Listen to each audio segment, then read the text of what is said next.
On October 31st, 2025, scientists watching telescopes around the world held their breath as a visitor from beyond our solar system swung around the Sun at its closest approach. This was not just any comet.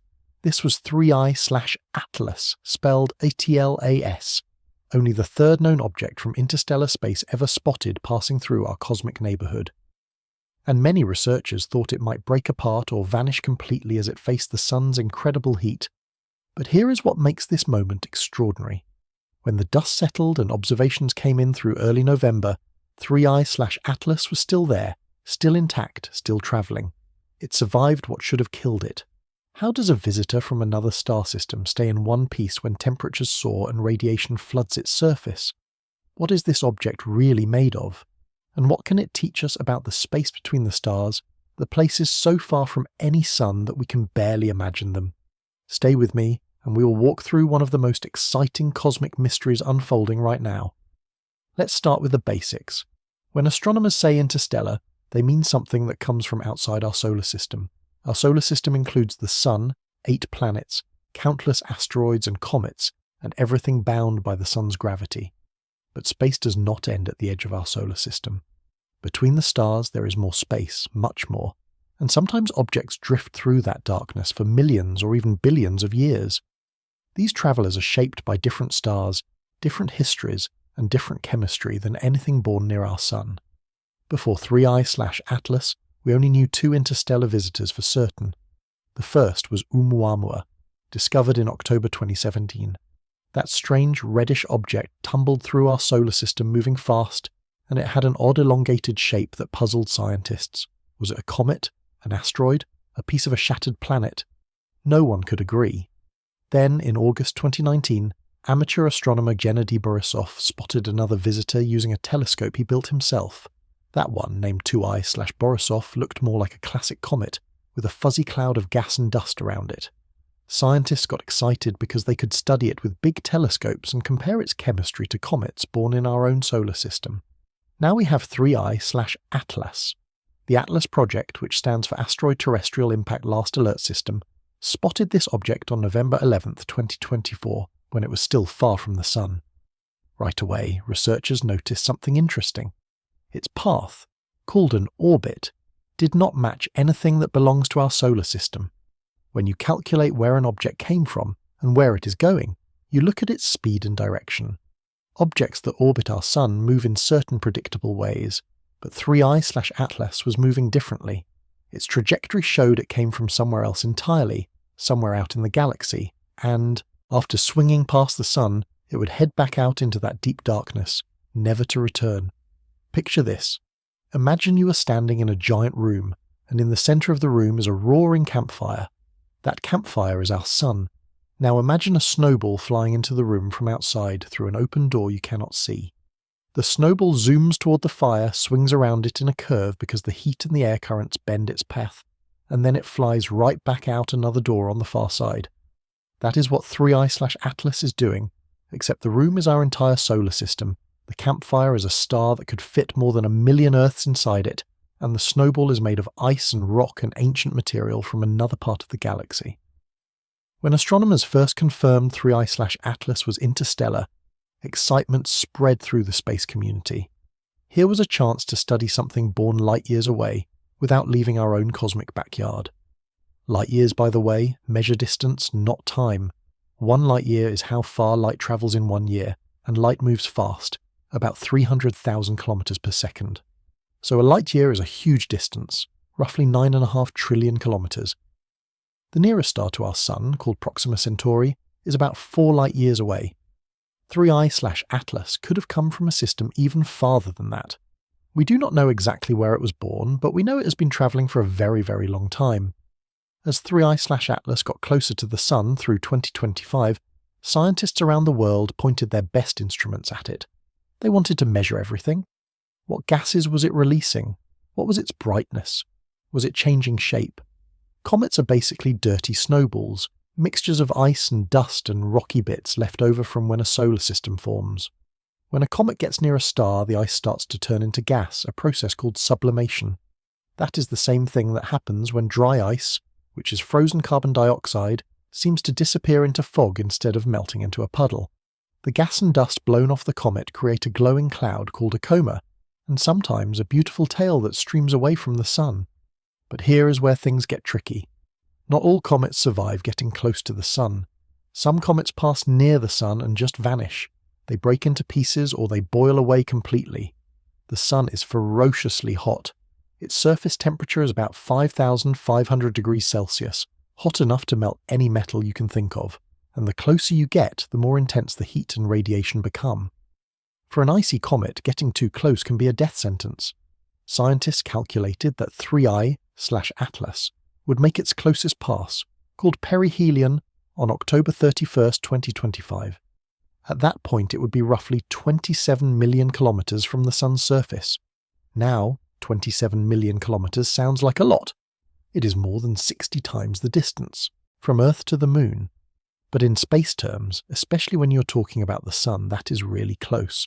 For comparison, Earth orbits about 150 million kilometers from the sun, which is a comfortable distance where water stays liquid and life can thrive. Mercury, the closest planet, orbits about 58 million kilometers out, so 3I/Atlas was going to get much closer than Mercury ever does, and it would do so while being a fragile object made partly of ice. Many researchers expected 3I/Atlas might not survive. Comets have broken apart before when they flew too close to the sun. In 2011, a comet named Lovejoy stunned everyone by surviving a pass through the sun's outer atmosphere, but it was badly damaged. Other comets have simply disintegrated. Scientists watching 3I/Atlas knew this visitor had already travelled unimaginable distances through the freezing void of interstellar space. It had survived that cold journey. But could it survive the furnace? Here is where the story gets really interesting.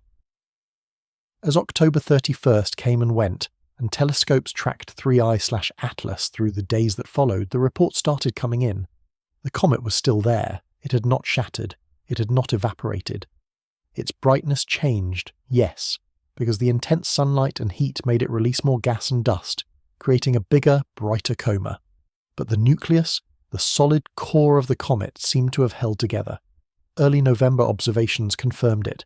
3I/Atlas had survived. Why did it survive? That is the question scientists are asking right now. One possibility is that 3I/Atlas is not just an ordinary icy comet. Maybe its core is tougher than expected. Maybe it has more rock and less ice, or maybe the ice is buried under a thick crust of dust that acted like a shield, protecting the inside from the worst of the sun's heat. Think of it like a baked potato wrapped in foil. The foil protects the potato from direct flame. In the same way, a dust layer on a comet can insulate the ice underneath. Another idea is that 3I/Atlas might be unusually dense or compact. If the material is packed tightly together, it is harder for heat to penetrate all the way through. The surface might boil and shed material, but the core stays solid. Some comets are loose and fluffy, more like a snowball you pack lightly with your hands. Those kinds of comets can fall apart easily. But if 3I/Atlas is more like a hard-packed snowball, almost like ice with gravel mixed in, then it could hold together even under extreme stress. There is also the question of what 3I/Atlas is made of in the first place. Comets from our solar system contain water ice, frozen carbon dioxide, frozen methane and frozen ammonia, along with dust and rocky particles. But 3I/Atlas formed around a different star.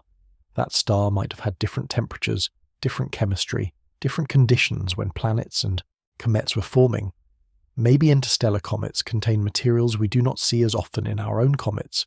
Maybe their ice is mixed with substances that raise the melting point or make the structure stronger. Scientists are still analysing the light coming from 3I/Atlas to figure out exactly what molecules are present. When you look at a comet through a telescope, you cannot see the details like you can see craters on the Moon or clouds on Jupiter. Comets are too small and too far away for that, at least with most telescopes. Instead, scientists study the light. When gases around a comet absorb or emit light, they do so at very specific colours or wavelengths. By spreading the light into a rainbow called a spectrum, researchers can identify which molecules are present. It is like a fingerprint. Water has its own signature. Carbon monoxide has a different signature. Cyanide, ammonia, and other molecules all leave their own unique marks in the light. One team of researchers reported detecting water vapour and carbon monoxide coming off 3I/Atlas, which is similar to what we see in solar system comets. But they also noted the ratio of carbon monoxide to water seemed a bit different. That could mean 3I/Atlas has a different recipe, a different balance of ingredients. It is like tasting two chocolate chip cookies. They both have chocolate and flour and sugar, but if one has more chocolate chips and less sugar, you can tell the difference. Scientists are tasting the light from 3I/Atlas and noticing subtle differences that tell them about its birthplace. Now, let's step back and think about what it means for an object to travel between the stars. Space is big. Really, really big. The distances are so huge that even light, the fastest thing in the universe, takes years to cross them. Our Sun is one star among hundreds of billions in the Milky Way galaxy. Most of those stars are separated by light years of empty space. Well, almost empty.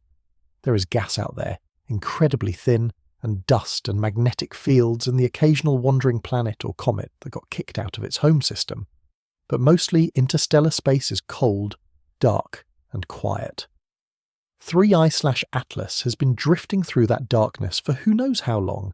Maybe millions of years, maybe tens of millions. It is hard to say.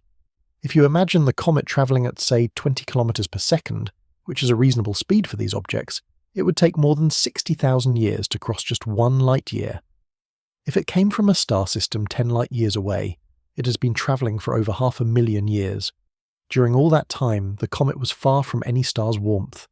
Temperatures in interstellar space hover just a few degrees above absolute zero, which is around minus 270 degrees Celsius.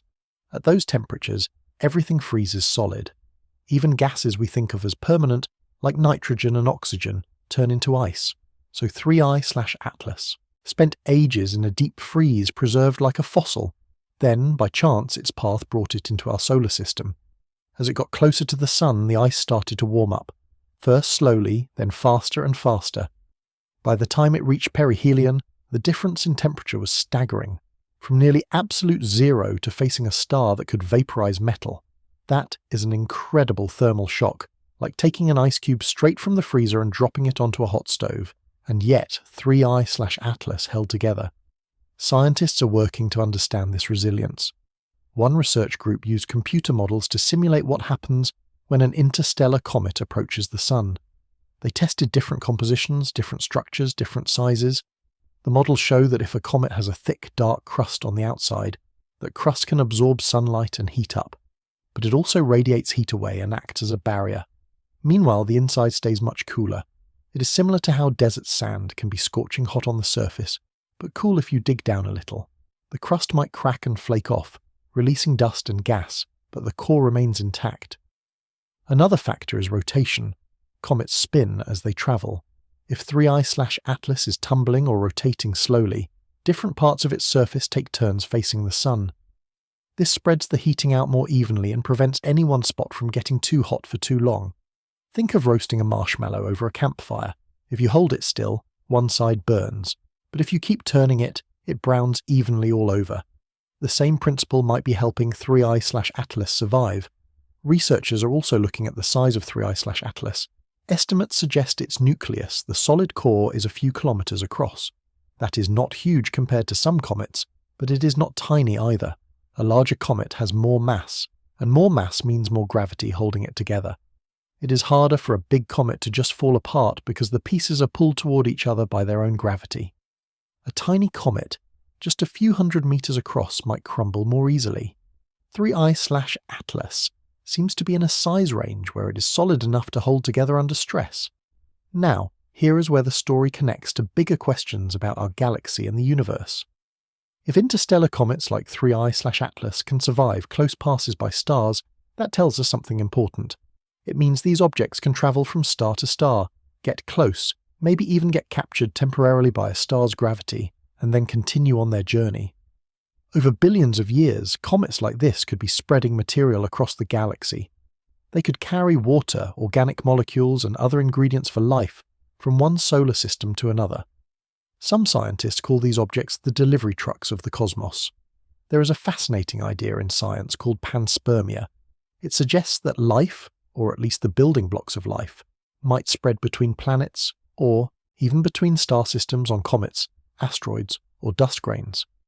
Now, that does not mean little green aliens are hitching rides on comets, but simple organic molecules, the carbon-based chemicals that are the foundation of life as we know it, could survive in the frozen interior of a comet for millions of years. If such a comet crashed into a young planet with the right conditions, it might deliver some of those ingredients and give life a head start. 3I/Atlas and other interstellar visitors could be part of that process. Every time one of these comets passes through a solar system, it sheds gas and dust. Some of that material might get captured by planets or moons. Earth, for example, constantly collects tiny bits of dust from space, tons of it every day. Most of it burns up in our atmosphere as shooting stars. But some of it lands on the surface.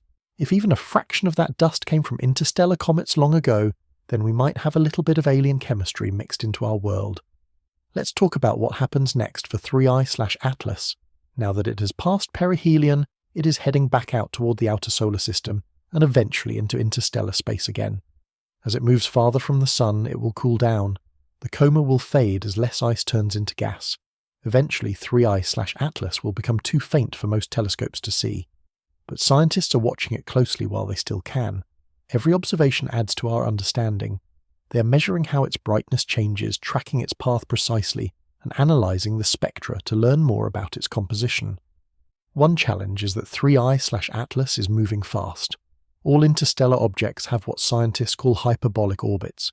That means they are not bound to the sun's gravity. They come in, swing around and leave, following a path shaped like an open curve, not a closed loop like the planets follow. Because of that speed, the window for studying these visitors is short. Within months, 3I/Atlas will be too far and too faint. Then it will be gone, back into the deep, and we may never see it again. That is why the discovery and study of interstellar objects is so exciting and so urgent.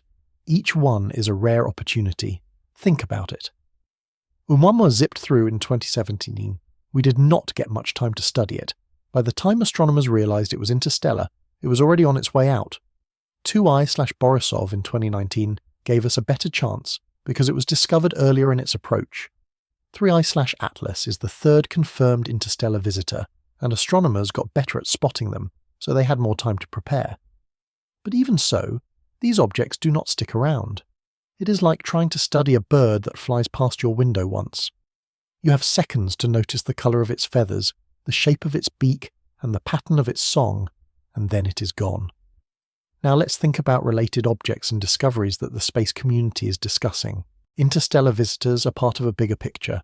Astronomers are realizing that space is more crowded with wandering objects than we used to think. Let's explore some of those. Oumuamua and the mystery of acceleration. Oumuamua remains one of the most debated objects in recent astronomy. Discovered on October 19, 2017, by the Pan-STARRS telescope in Hawaii, this visitor was already past its closest approach to the Sun and speeding away when astronomers spotted it. Its name means scout or messenger in Hawaiian, a fitting name for the first confirmed interstellar traveller we ever detected. At first, scientists thought it might be a comet, but it did not show a coma or tail. Then they thought it might be an asteroid, a rocky body instead of an icy one. But asteroids do not usually come from interstellar space. What really puzzled researchers was Oumuamua's motion. As they tracked it over several weeks, they noticed it was accelerating slightly, speeding up in a way that could not be explained just by the sun's gravity. Normally, when something swings around the sun, gravity pulls it in, bends its path, and then the object coasts away, slowing down gradually.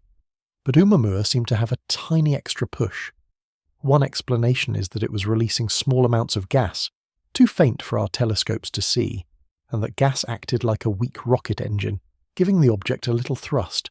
Comets do this all the time. As ice turns to gas and jets away from the surface, it pushes the comet in the opposite direction, like letting air out of a balloon. But if Oumuamua was releasing gas, why did we not see a coma? Some scientists proposed that maybe it was releasing gas from vents on just one side, or maybe the gas was mostly hydrogen, which is almost impossible to see with visible light telescopes. Others suggested maybe Oumuamua was shaped like a flat disk or pancake, and the sunlight itself was pushing it, like a solar sail. The sun's light actually has pressure, very gentle but real, and if an object has a large, flat surface, that pressure can give it a tiny push. The shape of Oumuamua became another mystery. From the way its brightness changed, scientists estimated it was highly elongated, maybe 10 times longer than it was wide, like a cigar or a cucumber. No asteroid or comet we had seen before had such an extreme shape. How did it form? Was it a shard broken off from a larger body in a violent collision? Or did it form naturally that way? Some researchers even wondered, half seriously, if it could be an artificial object, a probe sent by an alien civilization. That idea made headlines, but most scientists think natural explanations are far more likely. Space is full of strange shapes. We just have not seen enough interstellar objects yet to know what is normal out there. Oumuamua taught us a valuable lesson.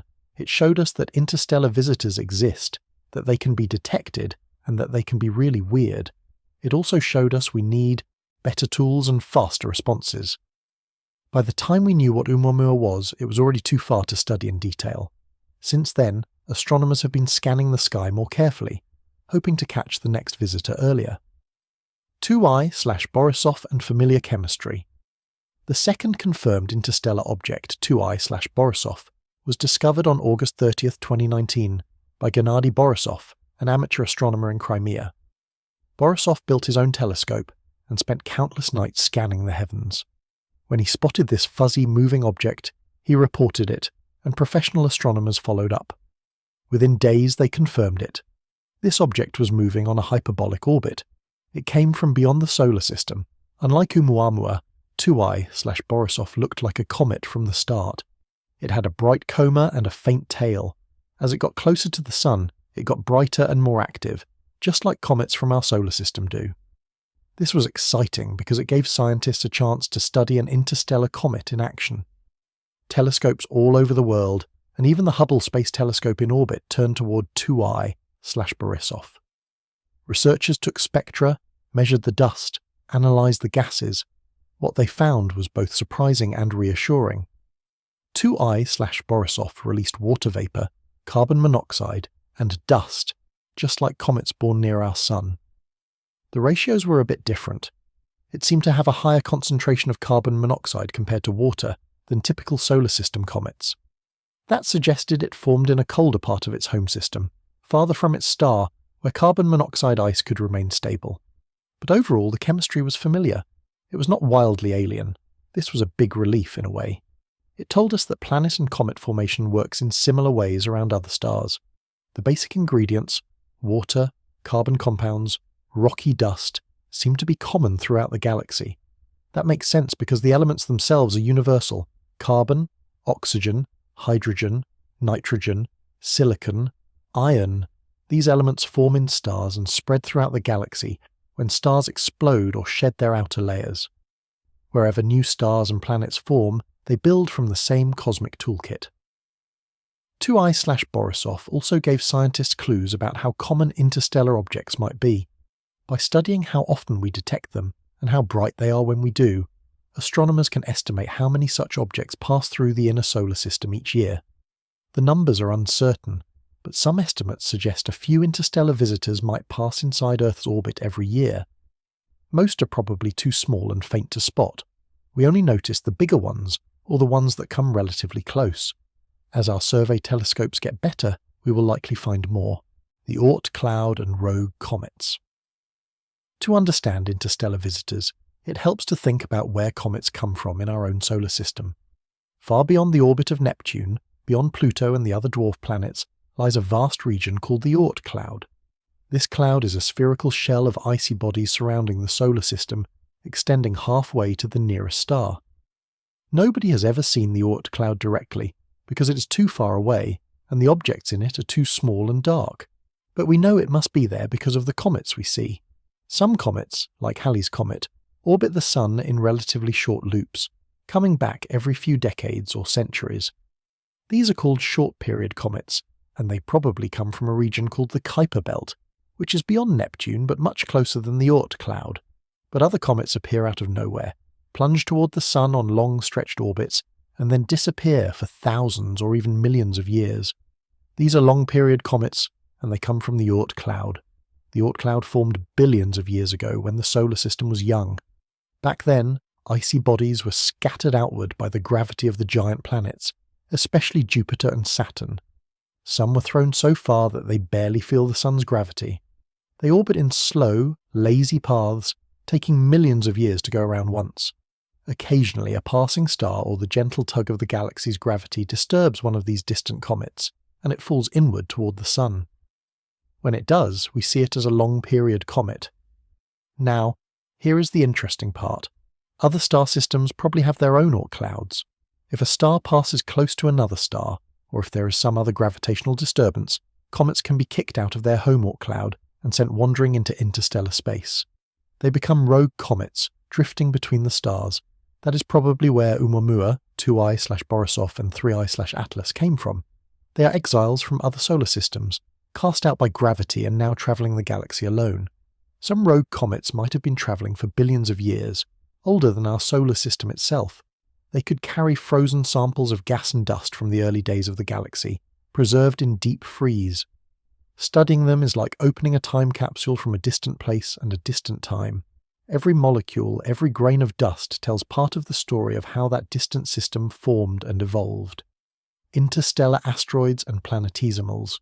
Not all interstellar visitors are icy comets. Some might be rocky asteroids, the leftover building blocks of planets. When planets form, countless smaller bodies collide and stick together, growing bit by bit. But not all of them end up in planets. Many get scattered, some crash into their star, some get captured into stable orbits and become asteroids or moons, and some get thrown out of the system entirely, becoming interstellar asteroids. Oumuamua might have been one of these. Its lack of a coma suggests it was not very icy, at least not on the surface. Maybe it was a rocky fragment, or maybe it was covered in a thick crust that sealed any ice inside. Scientists are still debating. The truth is, with just one brief pass we did not get enough data to be sure. Future visitors might clear things up. Interstellar asteroids could tell us about planet formation around other stars. For example, if we detect an interstellar asteroid made mostly of iron and nickel, that would suggest it came from the core of a shattered planet or a large asteroid that melted and separated into layers, like Earth did. If we find one rich in silicate minerals, it might be a fragment of a rocky crust. Each type of rock has a story, a history written in its composition and structure. The search for more visitors. Astronomers are now on the lookout for interstellar objects more systematically. Several survey projects scan the sky every night, taking pictures of the same regions repeatedly to spot anything that moves. Atlas, the project that found the 3I/Atlas, is one of these. It uses telescopes in Hawaii and other locations to watch for asteroids that might threaten Earth. As a side benefit, it can spot interstellar visitors.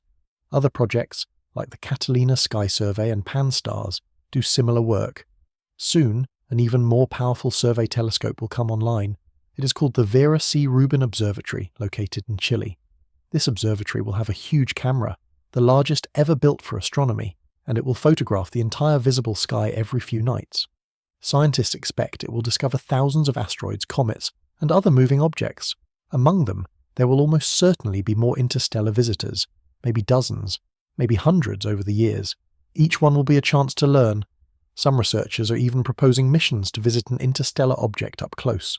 Imagine a spacecraft ready to launch on short notice, waiting for the next Oumuamua or 2I/Borisov. When an interstellar visitor is spotted, the spacecraft would blast off, chase it down, and fly alongside it, taking detailed pictures and measurements. It is a challenging idea because interstellar objects move fast and their arrival is unpredictable. But the science payoff would be enormous. We could see the surface in detail, measure the composition directly, maybe even land a probe on it. Implications for life and habitable worlds. Interstellar comets like 3I/Atlas might have profound implications for the search for life in the universe. One of the big questions in science is how life began on Earth. We know life appeared relatively early in Earth's history, within the first billion years after the planet formed. But how did it start? What were the ingredients, and where did they come from? Earth formed hot. The collisions that built our planet generated so much heat that the surface was molten rock, a glowing ocean of lava. Any water or organic molecules on the surface would have been destroyed. But after things cooled down, water appeared. Oceans formed. Organic chemistry began. Where did the water come from? Where did the carbon compounds come from? One idea is that comets and asteroids delivered them. During a period called the Late Heavy Bombardment, about 4 billion years ago, the inner solar system was pummeled by impacts. Comets and asteroids rained down on the young planets. Some of those impactors carried water ice and organic molecules. When they crashed into Earth, they delivered their cargo. Over millions of years, enough water accumulated to form oceans, and enough organic chemistry accumulated to set the stage for life. Now, if interstellar comets also delivered materials, the story gets even more interesting. Maybe Earth did not just get ingredients from our own solar system. Maybe some of the water, some of the organics, came from comets born light years away. That would mean the chemistry of life on Earth has a galactic heritage, a mix of local and foreign ingredients. This also means that if Earth received deliveries from interstellar space, then other planets probably did too. Every star system that forms probably gets visited by rogue comets from other systems. If those comets carry organic molecules, then the seeds of life could be spread throughout the galaxy. It does not guarantee life will start because you need the right conditions: liquid water, energy sources, stable environments. But it might make the ingredients more widely available. The role of dust and cosmic rays. Interstellar space is not completely empty. It contains a thin gas, mostly hydrogen and helium, and tiny grains of dust. This dust forms in the outer layers of stars and in supernova explosions, and it drifts through the galaxy. Some of it collects into clouds where new stars are born, some of it just floats in the space between stars. Objects like 3I/Atlas, travelling through interstellar space for millions of years, interact with this dust. Imagine a comet drifting through space at 20 or 30 kilometers per second. That is fast, but not fast enough to avoid hitting dust. Over time, dust grains collide with the comet's surface. Each impact is tiny, but there are countless impacts. The surface gets sand-blasted, slowly eroding. Scientists call this space weathering. It changes the surface chemistry and texture. Over millions of years, the outer layer of an interstellar comet might become a dark, processed crust, very different from the fresh ice underneath. This crust could actually help protect the comet. A dark crust absorbs sunlight easily, but it also radiates heat away. And if it is tough and compacted, it can shield the interior from the worst of the heat when the comet eventually approaches a star. This might be part of why 3I/Atlas survived. Its surface was toughened by a long journey through space.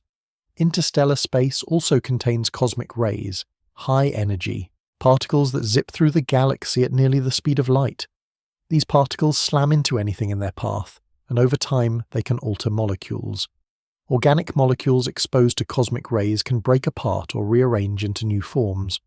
Some scientists think this might create complex organic chemistry in space, even without the presence of a planet or star.